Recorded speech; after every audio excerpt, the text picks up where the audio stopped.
Tervitused raamatukogust.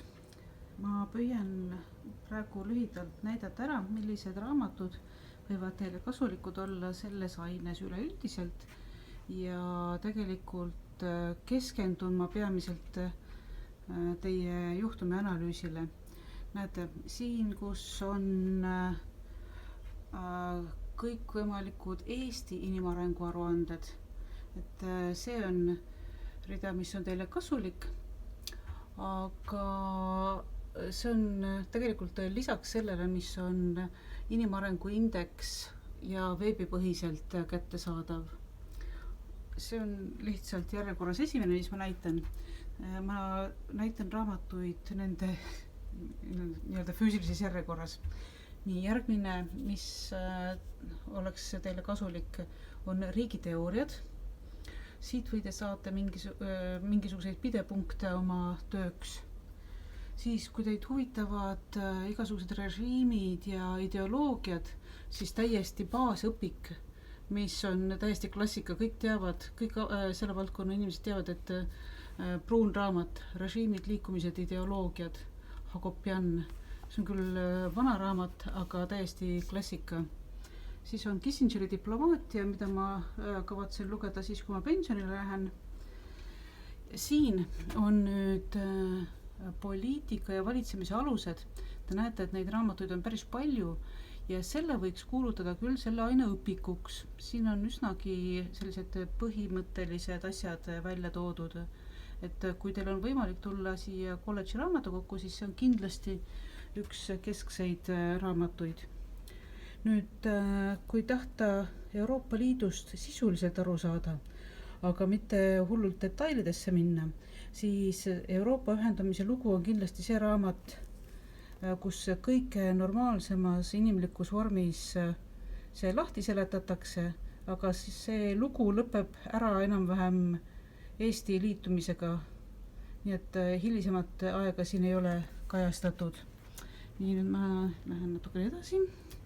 Järgmises vahes midagi meie aine jaoks otseselt kasulikku ei ole. Nüüd järgmine vahe. Järgmises vahes ma pean teile soovitama seda, aga samas see võib ära hirmutada, et see on Eesti põhiseaduse kommenteeritud väljaanne. Tegelikult siit tasub vaadata neid asju, mis konkreetselt huvitavad. Et põhiseaduses on välja toodud kõik need põhiseaduslikud institutsioonid, ehk siis kes ja kuidas valitseb.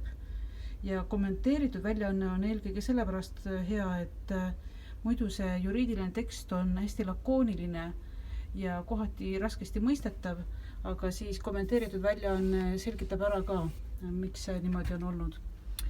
Siis järgmine raamat on õiguse entsüklopeedia, jällegi täiesti õiguse aluste õpik. Raul Narits ja õiguse entsüklopeedia on taaskord üks raamat, mida võiks nimetada klassikaks. Mina olen selle omal ajal pähe õppinud. Nii, ja viimane vahe, siin on teie kodutöö jaoks võib-olla isegi kõige rohkem materjali. Et siin on, ma hakkan ülevalt pihta, avaliku halduse alused, see on rohkem selline üldine, aga hästi teoreetiline materjal. Et meeldib või ei meeldi, aga mingil hetkel on teil seda teooriat ka vaja, aga jällegi, vaadake vastavalt vajadusele, tutvuge sellega.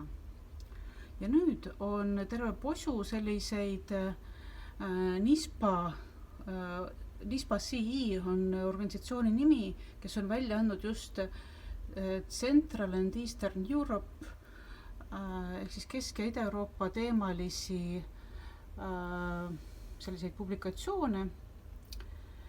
Ja kui ma nüüd siia allapoole kerin, siis siin ongi terve hulk neid NISPA väljaandeid, mis võivad teile kodutöös kasulikud olla. Siin on just sellistel teemadel nagu näiteks haldusreformidest on siin näiteks Kesk- ja Ida-Euroopas. Siin jällegi Kesk- ja Ida-Euroopas igasugused edulood ja siirderiikidest, näete, et transition, see ongi siire. Ja siin on natukene kohaliku omavalitsuse kohta, see on ka üsna levinud ja tuntud raamat. Ja veel, kõik need NISPA raamatud on üsna sellised, mis võivad teile kodutöös just kasulikud olla. Ja nad on sellised nagu ka juhtumipõhised. Ja mul jäi vahele, siin on üks raamat, mida võib klassikaks nimetada, on nimega Avalik sektor ja kusjuures siin puhul see inglisekeelne on värskem, eestikeelne on natukene vanem ja ta üldjoontes on sama, aga mõned haldusreformiga seotud teemad on siin inglisekeelses värskemalt ja paremini lahti seletatud. Nii et avaliku sektori igasugused reformid on kindlasti üks teema, mis on ühe riigi jaoks oluline ja siirde ühiskonna teemad, ehk siis siirdumine ühest riigikorrast teise on ka kindlasti midagi sellist, mis võiks juhtumianalüüsi jaoks väärtuslik teemavalik olla. Aga praegu siis kõik.